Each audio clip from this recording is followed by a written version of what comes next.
This is KGW News at noon. Well, with the United States poised to hit 3 million confirmed cases of coronavirus, the debate is on as to how students can safely return to class in the fall. The Education Secretary is against plans by some districts to offer in-person instruction only a few days a week. Hello, everyone. Thank you for joining us. I'm Brenda Braxton. The American Academy of Pediatrics also recommends reopening schools with the goal of having students physically present to keep them from falling behind. NBC's Alice Barr has more. President Trump holding an event today on safely reopening America's schools after tweeting schools must open in the fall. Officials are struggling with how to balance advancing kids' education while protecting their health. Studies show children are less likely to get coronavirus or fall seriously ill, but the long-term effects are unknown. I don't care if I have to wear the mask and gloves. I just want to go back to school. How students return will likely depend on the virus spread in their area.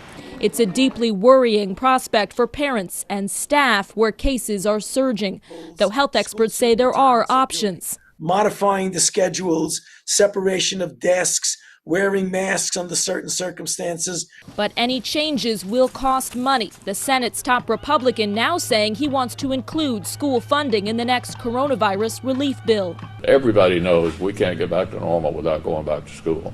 Adding to the challenge, new research showing COVID-19 could potentially be airborne, with smaller particles spreading farther than 6 feet. Masks may need to be worn indoors even when social distancing, and public places may require better ventilation. More than 200 scientists from 32 countries now urging the World Health Organization to address that risk.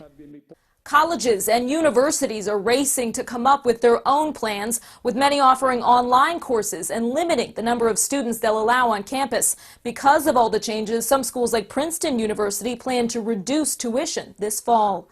In Washington, Alice Barr, NBC News. Oregon and Washington are both seeing a surge in new COVID cases. Yesterday, Oregon reported another 168 infections. It's actually the lowest number we've seen in a week, and it breaks a 4-day streak of at least 300 new cases per day. Meanwhile, Washington reported more than 2,000 new cases over the holiday weekend. Health officials released a multi-day total because of a backlog of data processing over the 4th of July. Washington is stepping up enforcement of its statewide mask mandate. Businesses that serve customers without a mask can be fined or shut down.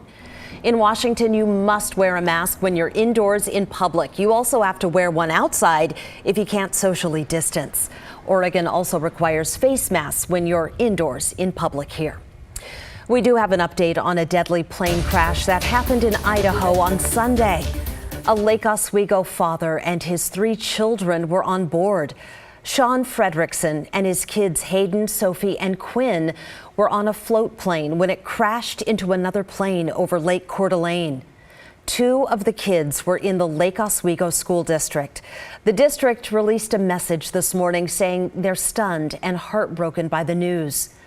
Sean was a golf pro at Oswego Lake Country Club. Last year, he was named PGA Professional of the Year here in the Pacific Northwest.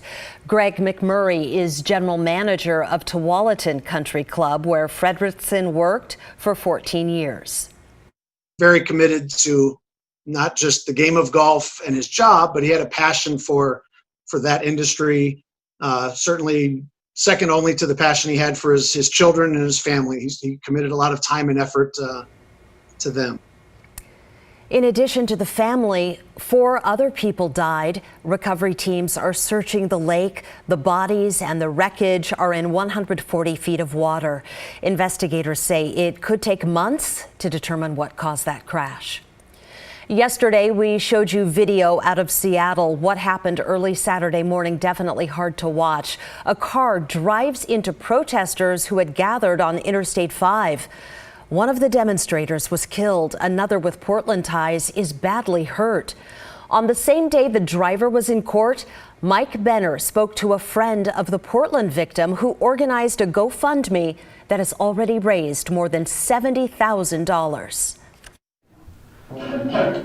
In court for the first time Monday, the man suspected of hitting two protesters on I-5 in Seattle. It's really hard to try to put yourself into their shoes. I don't know what the motive was. Nobody does at this point. Abigail Annable is understandably confused, but at the same time beyond grateful that her friend Diaz Love survived the crash early Saturday morning. Oh, my heart sunk immediately. You see these awful incidents that are happening at different protests, and it's heart-wrenching, but then to find out it's somebody that you just everything stops. Abigail says Diaz was in a crowd of demonstrators occupying the interstate when a car came barreling down the freeway. It happened so fast. By the time I actually just jumped up out of the lane, that car had already entered the crowd where people had been protesting. 24-year-old Summer Taylor was killed.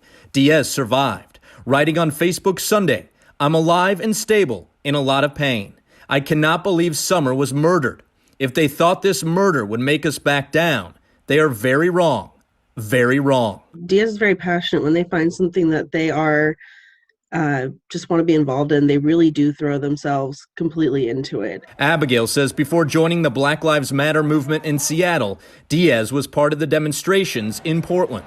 They want to be involved. They want to, help people with their voices being heard. And it's not going unnoticed. A GoFundMe organized by Abigail has already raised more than $65,000, all of which will go towards what's expected to be a lengthy recovery for Diaz. We are absolutely just blown away by how much support. I get emails throughout the day of everyone just well wishes and everything like that I get to pass on to Diaz.